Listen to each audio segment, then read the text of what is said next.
सिर्फ एक जज ही नहीं है, बल्कि वो ये तय करता है कि कौन सा केस कौन सी बेंच सुनेगी।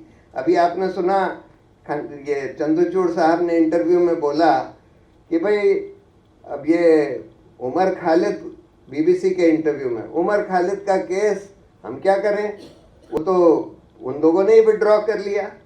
अरे भाई आपने चीफ जस्टिस का पद का दुरुपयोग करके वो केस जो बेला त्रिवेदी के सामने नहीं जाना चाहिए था, मोदी के लॉ सेक्रेटरी जो रह चुकी हैं, जो जज सुप्रीम कोर्ट में हैं, देखे बहुत सारे जजों को सरकार जो है अपने साथ कर लेती है, उनकी निष्पक्षता खत्म कर देती है।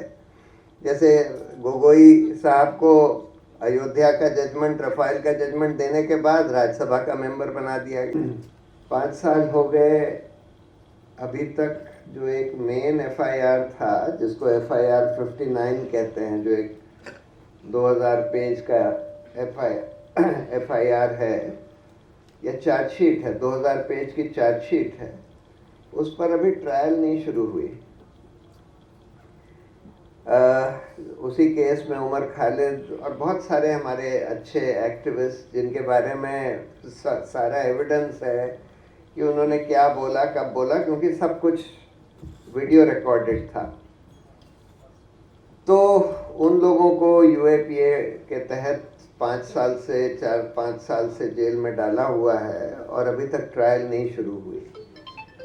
और जैसे आप लोगों ने सुना और आप लोग सब वाकिफ़ हैं कि ये इस केस में पुलिस ने बिल्कुल बेईमानी से सरकार के कहने पर जिस तरह से इन्वेस्टिगेशन किया, जिस तरह से अरेस्ट करे, बिल्कुल मुस्लिम्स को खासकर टारगेट करके, एक्टिविस्ट जो मुसलमानों के लिए आवाज़ उठा रहे थे, माइनॉरिटीज़ के लिए आवाज़ उठा रहे थे, उनको टारगेट करके उनको अरेस्ट किया, उनके खिलाफ चार्जशीट्स वगैरह फाइल करी।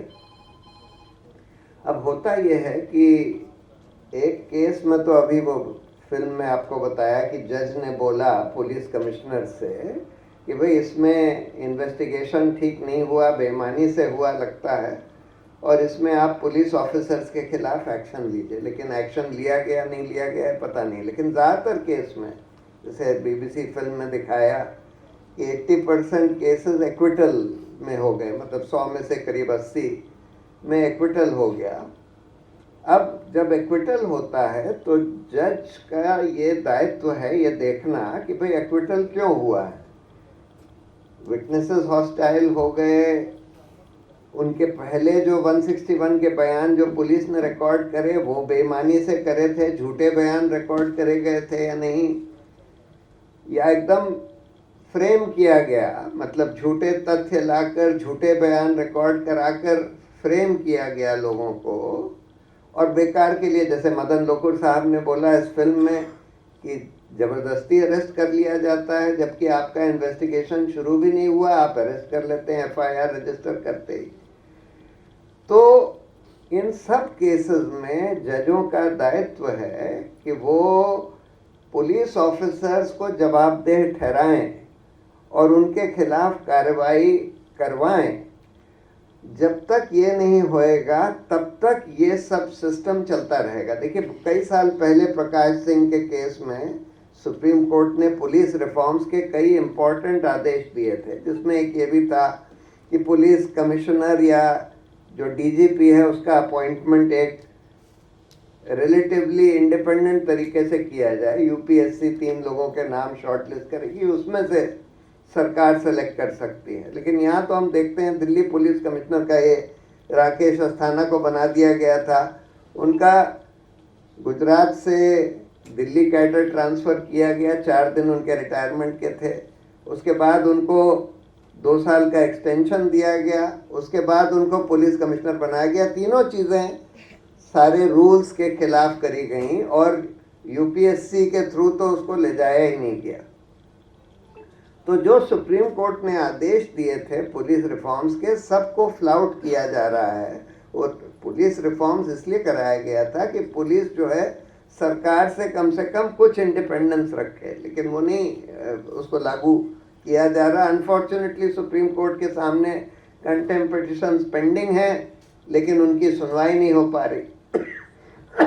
तो एक तो खैर पुलिस की बेईमानी, और पुलिस की बेईमानी क्योंकि सरकार उनको आदेश दे रही है और सरकार के तहत उनको चलाया जा रहा है।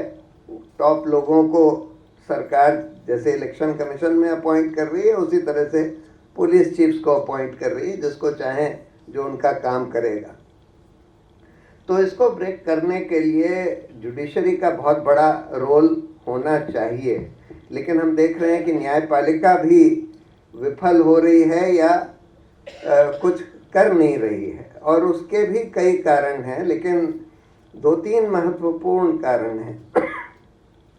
देखिए, एक तो खैर अरुण जेटली ने बहुत साल पहले बोला था कि पोस्ट रिटायरमेंट जॉब्स का लालच देके बहुत सारे जजों को सरकार जो है अपने साथ कर लेती है, उनकी निष्पक्षता खत्म कर देती है। जैसे गोगोई साहब को अयोध्या का जजमेंट, रफाल का जजमेंट देने के बाद राज्यसभा का मेंबर बना दिया गया। एक और जज जो अयोध्या में थे, नज़ीर साहब, उनको गवर्नर बना दिया गया। एक और जज पहले थे जिन्होंने अमित शाह को रिलीफ दिया था, सदाशिवम साहब, उनको भी गवर्नर बना दिया गया। एक और जज अरुण मिश्रा, जिन्होंने कम से कम 20 फैसले अडानी और सरकार के हक में किए हों, एक भी फैसला सरकार के खिलाफ नहीं किया अपने पूरे टेन्योर में, उनको NHRC का चेयरमैन बना दिया। खानविलकर साहब, जिन्होंने UAPA और PMLA को और ड्रैकोनियन बना दिया, उनको लोकपाल बना दिया। तो एक तो ये प्रॉब्लम है। दूसरी प्रॉब्लम जो सरकार ने करी है, इस भाजपा सरकार ने, ये निष्पक्ष और इंडिपेंडेंट और स्ट्रांग जजेस का अपॉइंटमेंट ही नहीं होने दे रहे। कानून ये कहता है कि जजों की नियुक्ति जो है अब सरकार नहीं करेगी, सीनियर 5 जजों का कोलिजियम, सुप्रीम कोर्ट के सीनियर 5 जजों का कोलिजियम करेगा। सरकार के पास बस एक अख्तियार है कि अगर उनको उनमें से नाम जो रेकमेंड करे हैं उनको उनमें कोई आपत्ति है तो एक बार वो नाम वापस भेज सकती है आपत्ति जताकर। उसके बाद अगर कोलिजियम यूनानिमसली रीटरेट करता है उन नामों को तो सरकार को अपॉइंट करना पड़ेगा। हम ये देख रहे हैं कि बहुत सारे ऐसे केसेस हैं कि कोलिजियम कुछ जजों को रेकमेंड करता है, सरकार उस पर बैठी रहती है, ना नोटिफिकेशन इशू करती है, ना ही वापस भेजती है आपत्ति के साथ, सालों साल बैठी रहती है।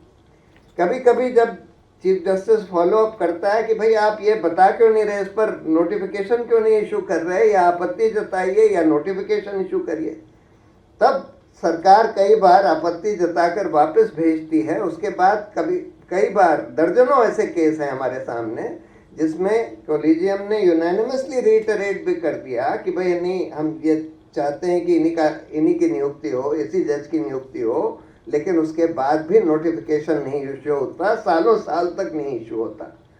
ऐसे केस में सुप्रीम कोर्ट को ही कंटेम्प्ट एक्शन लेना चाहिए लॉ मिनिस्टर के खिलाफ, या जो भी law secretary, law minister, prime minister जो भी नोटिफिकेशन नहीं इशू कर रहा उसके खिलाफ कंटेम्प्ट एक्शन लेना चाहिए। लेकिन इनमें इतनी हिम्मत नहीं अभी तक जुटा पाए हैं सुप्रीम कोर्ट वाले कि कोई कंटेम्प्ट एक्शन लें। तो इसके वजह से सरकार को खुली छूट मिली हुई है कि जो भी उनको लगता है कि भाई ये जज इंडिपेंडेंट होगा या हमारे साथ नहीं खड़ा रहेगा सरकार के साथ, उसका वो नोटिफिकेशन ही नहीं करते, उसको अपॉइंट ही नहीं होने देते।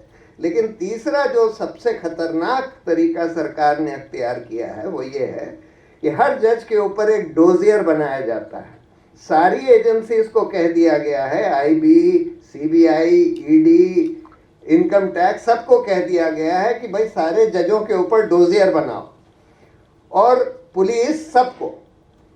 अब वो डोजियर बनाते हैं उन जजों के बारे में और उनके बच्चों के बारे में, उनके वाइफ्स वगैरह के बारे में। अगर कोई भी कमजोरी किसी जज की पकड़ में आ जाती है तो उस कमजोरी को इस्तेमाल करके उस जज को ब्लैकमेल किया जाता है, और अगर वो जज चीफ जस्टिस हो और उसको आपने सक्सेसफुली ब्लैकमेल कर लिया तो फिर आधी जुडिशरी आपके हाथ में आ गई, क्योंकि चीफ जस्टिस जो है सिर्फ सिर्फ एक जज ही नहीं है, बल्कि वो ये तय करता है कि कौन सा केस कौन सी बेंच सुनेगी। अभी आपने सुना ये चंद्रचूड़ साहब ने इंटरव्यू में बोला कि भाई अब ये उमर खालिद, बीबीसी के इंटरव्यू में, उमर खालिद का केस हम क्या करें, वो तो उन लोगों ने ही विड्रॉ कर लिया। अरे भाई, आपने चीफ जस्टिस का पद का दुरुपयोग करके वो केस जो बेला त्रिवेदी के सामने नहीं जाना चाहिए था, मोदी के लॉ सेक्रेटरी जो रह चुकी हैं, जो जज सुप्रीम कोर्ट में है, उनके कोर्ट में भेज दिया।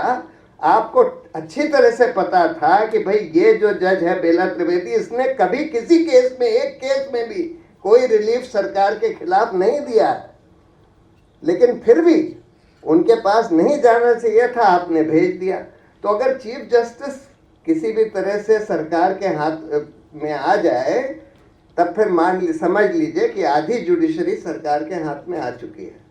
ये बहुत बड़ी प्रॉब्लम हो गई है और इसको डील करने के लिए लोगों को अपनी आवाज़ उठानी होगी, जनता को आवाज़ उठानी होगी। मैं तो हर बार ये कहता हूँ कि जब जुडिशरी की तरफ से, और मैं कोशिश भी करता हूँ यही बात करने की, कुछ गलत काम हो तो उसका बहुत जम के क्रिटिसिज्म होना चाहिए। जब कोई वो अच्छा काम करे तो उनकी सराहना होनी चाहिए। तब जाकर हम देखते हैं कि कई बार जुडिशरी जो है ठीक काम करने लगती है। लेकिन ये हम लोगों का काम है कि भाई हम बिल्कुल अपनी पैनी नज़र जुडिशरी के ऊपर रखें और जहाँ जहाँ हम देखें कि वो कुछ अच्छा काम कर रहे हैं, हम उनकी सराहना करें। जहाँ देखें कुछ गलत काम हो रहा है तो हम उसकी कड़ी आलोचना करें। ये बहुत ज़रूरी है। तो जब तक ये सब नहीं होगा, पुलिस रिफॉर्म्स नहीं होते, इस तरह के बेईमान पुलिस ऑफिसर जो झूठे केस बना रहे हैं या गलत अरेस्ट कर रहे हैं उनके खिलाफ एक्शन नहीं होता, या फिर जुडिशरी की इंडिपेंडेंस को अगर हम बरकरार नहीं रख पाते, तब तक इस सिस्टम को डिफीट करना बहुत मुश्किल है। जब फांसीवाद आता है तो उसके लिए लोगों को, और ये बिल्कुल फांसीवाद का दौर है इस देश में, तो लोगों को बहुत कमर कस के खड़ा होना पड़ता है। कई बार कई सैक्रिफाइसेस के लिए भी तैयार रहना पड़ता है। जेल जाना तो आम बात है। इंडिपेंडेंस मूवमेंट में इतने लोग जेल गए। जब मेरे ऊपर कंटेम्प्ट का मुकदमा चल रहा था तो मेरे पिताजी ने बोला कि भाई जेल जाने में क्या प्रॉब्लम है। अरे भाई, तुम्हारे ग्रैंडफादर जेल गए थे इंडिपेंडेंस मूवमेंट में, मैं जेल गया था 144 के वायलेशन में। तो अब लोगों को, क्योंकि अब तो ये लोग प्रोटेस्ट वगैरह भी नहीं होने दे रहे, सब जगह 144 वगैरह लगा रखी है। लोगों को इसके लिए तैयार रहना चाहिए। और जब बहुत लोग सड़कों पर निकलेंगे प्रोटेस्ट के लिए या किसी और चीज़ के लिए, तो सरकार के लिए भी आसान नहीं होता कि भाई हजारों लोगों को जेल में डाल दें।